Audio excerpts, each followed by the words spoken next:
Este día el maestro Juan Carlos nos hablará sobre referentes teóricos del currículum. Con ustedes el maestro. Esta parte la planteo para analizar los referentes teóricos del currículo.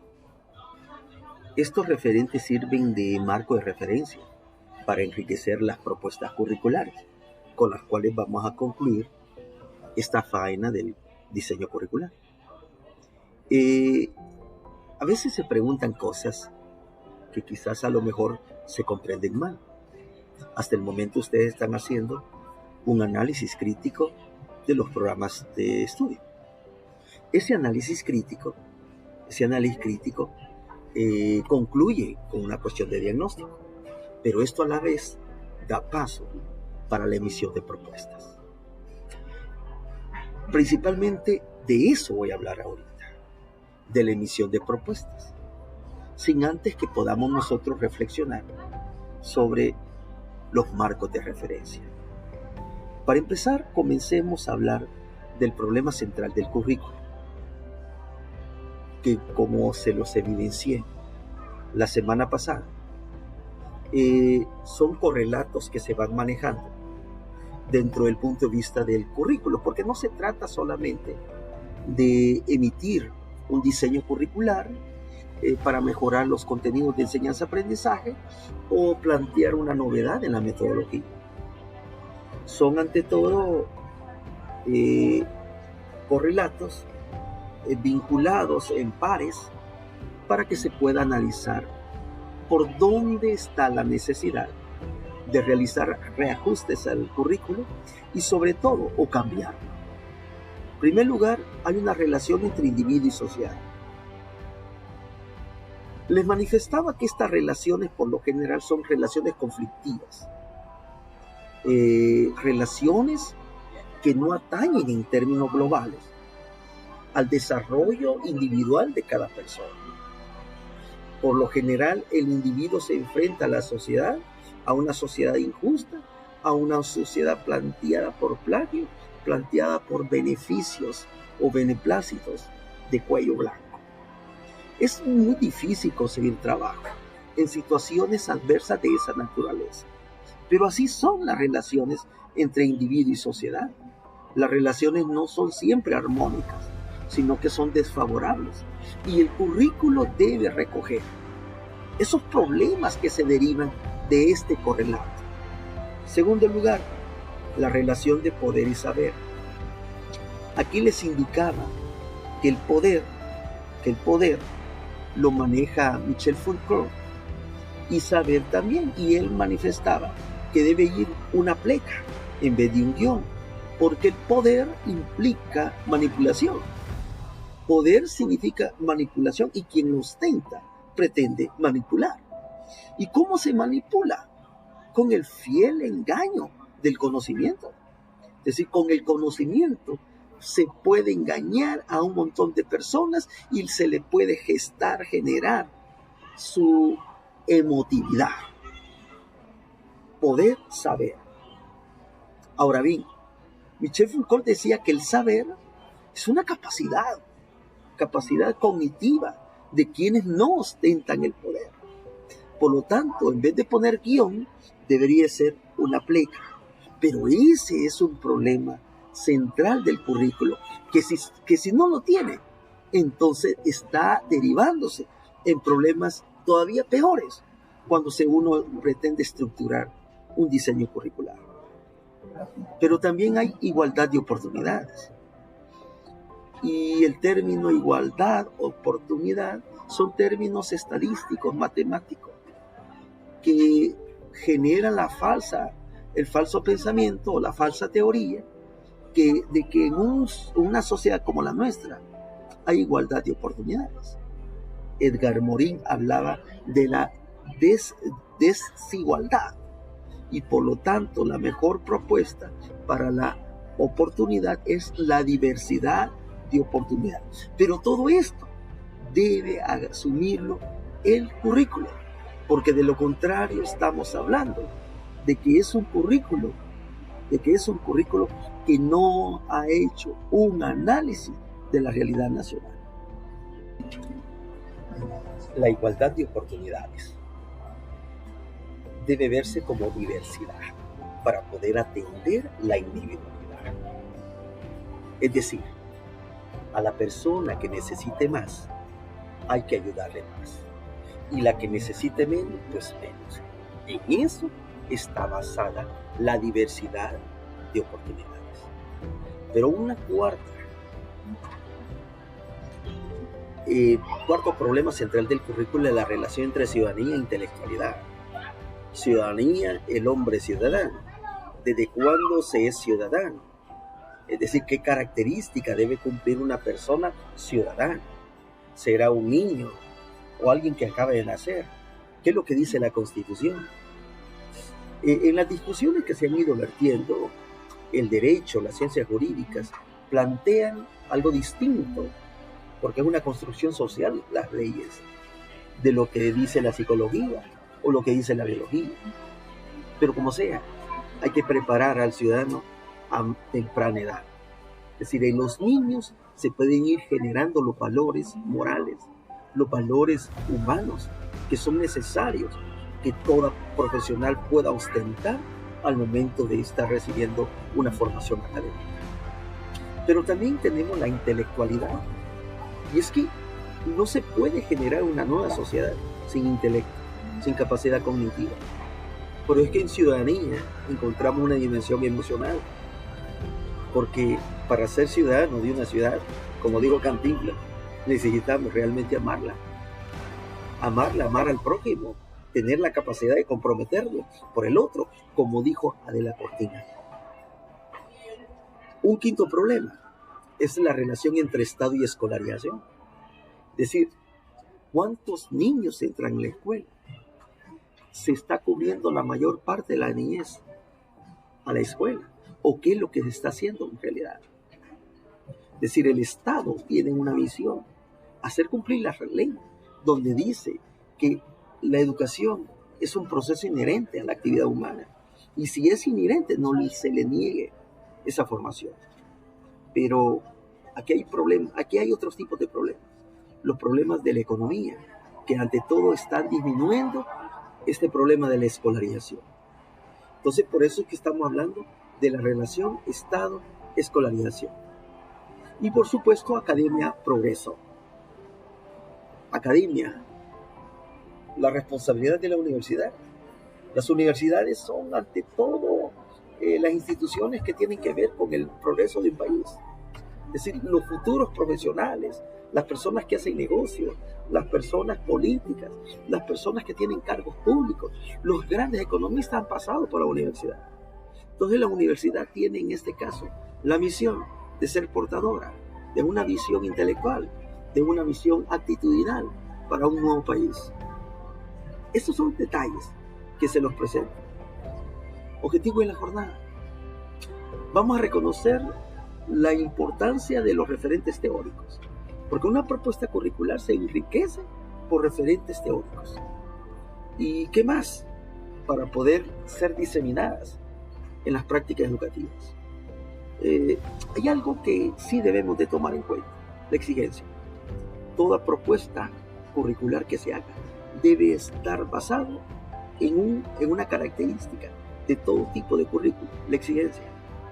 Y en este caso estamos hablando de formación de hombres y mujeres portadores de valores humanos, precedidos por el patriotismo, la solidaridad y el internacionalismo, que hagan de cada ciudadano un transformador. Esa es la misión de una propuesta curricular. Vaya pensando cómo va a ser su propuesta curricular. Y debe tomar en cuenta que la formación está basada en valores, en patriotismo, en solidaridad y en el internacionalismo. El primer referente teórico del currículum es el filosófico. Y hemos hablado tanto de filosofía. Ustedes inclusive han llevado una asignatura de filosofía. Y nos vamos a dar cuenta que en el referente filosófico entran en juego dos tipos de disciplinas. Por un lado, la lógica formal, que implica la estructura del pensamiento, y la teoría del conocimiento, que implica escudriñar cuáles son las bases sobre las cuales se va generando conocimiento sobre la vida, la ciencia y el desarrollo humano. Entonces, desde ese ángulo hay 3 puntos que quiero señalar. Primero, las contradicciones. Las contradicciones debemos de verlas como unidad de opuestos. Y eso está reflejado en el pensamiento teórico. Dicho de otra manera, cuando se piensa, hay que pensar de diversas formas de ver el mundo, desde diversas perspectivas. También, número 2, toda mejora cuantitativa implica mejora cualitativa. Si mejoramos, por ejemplo, un salón de clase, los alumnos se van a sentir mejor, en un lugar más digno para estudiar. Entonces, una mejora cuantitativa implica una mejora cualitativa.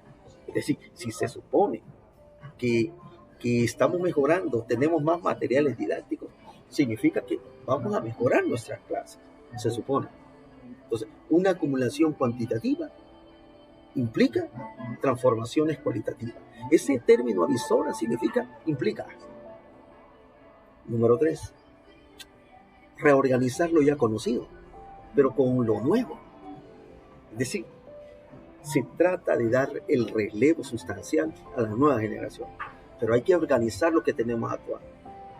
Y esa es una labor de la generación con la que estamos trabajando, con la que nos están educando. Es decir, el diálogo intergeneracional es ante todo un péndulo. ¿Para qué? Para seguir con el progreso, para secuenciar un nuevo devenir en la educación. En ese sentido, la educación responde a los cambios que se van produciendo. De lo contrario, no es una buena educación. Pero cada vez nos vamos a dar cuenta que cuando hablamos de educación, hablamos de situaciones más complejas, que no es tan fácil reconstruir, o como algunos dicen, que poniendo computadoras o ubicando nuevos materiales didácticos o aplicaciones de redes y todo eso, esto va a mejorar. Debemos de recordar que todo cambio cuantitativo, por ley, debe incluir un cambio cualitativo. Pero tenemos también las relaciones, los referentes sociológicos. Y aquí están pasando 2 cosas. En la relación de la escuela con la vida y de la enseñanza con la sociedad. Preguntémonos si en realidad estamos educando para la identidad nacional. O preguntémonos si los estudiantes aprenden a vivir o solamente aprenden a trabajar. Es que el trabajo no es solo sinónimo de vida. La vida es mucho más amplia que el trabajo. Entonces, por eso es importante problematizar la sociedad y que en el aula se vayan generando todos estos elementos básicos, que se examine la ideología que forma parte de todos estos hallazgos. Porque de lo que se trata es que la enseñanza tenga ante todo una evidencia, lo contextual. Y de eso se habla del enfoque sociológico de la educación. Pero tenemos también el enfoque psicológico, es decir, cómo concebir el aprender, cómo concebir el enseñar. Por supuesto, hay diversas definiciones sobre aprendizaje, desde el conductismo hasta el constructivismo, pero cada uno defendiendo una posición, pero que en este caso no vengo a demostrarle cuál es la concepción mejor. Cuando usted haga su propuesta, deben saber con exactitud sobre qué autor van a enrumbar su propuesta teórica. Lo importante es que tengamos muy claro que cuando hablamos de referente psicológico, estamos hablando de una persona que piensa, siente, piensa, siente y actúa.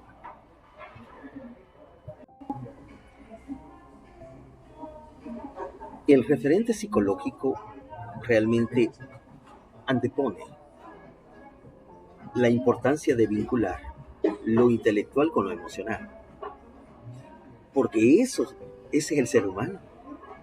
Conoce más lo que ama más, conoce más, lo disfruta más, porque ahí hay sentimientos. Pero la psicología también nos está diciendo que debe existir una transición de ser una persona dependiente a una persona independiente.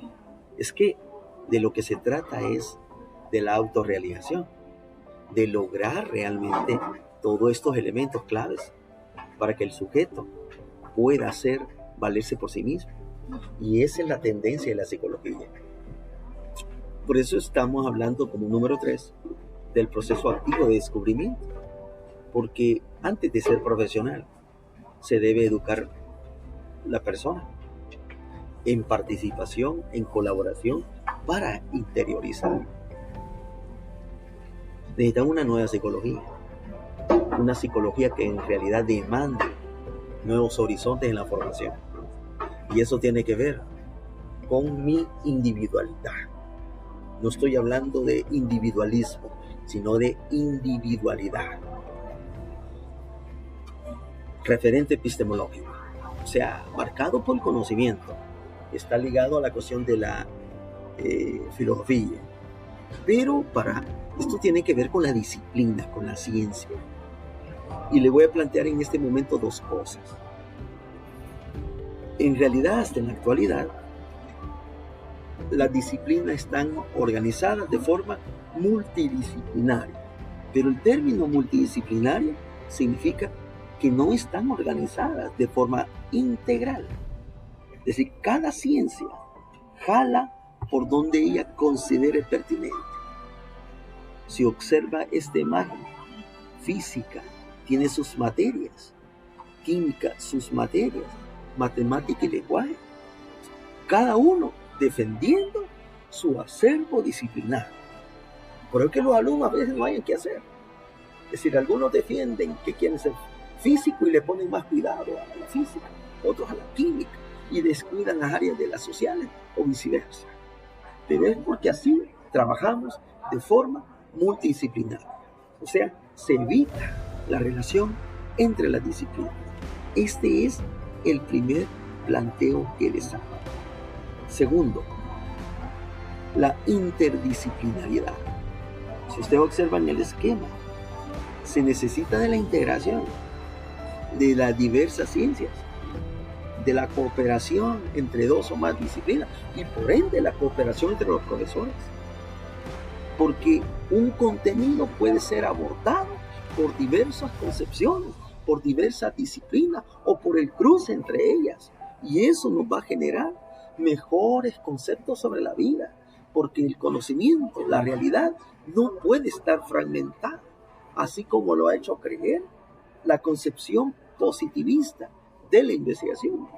Por eso vale la pena tomar como referencia este entrecruce de disciplinas, con el único propósito de que los programas de estudios que elaboremos o las planificaciones que organicemos sea el producto de la integración de esa concepción única de visualizar realmente el mundo de lo marcado disciplinario.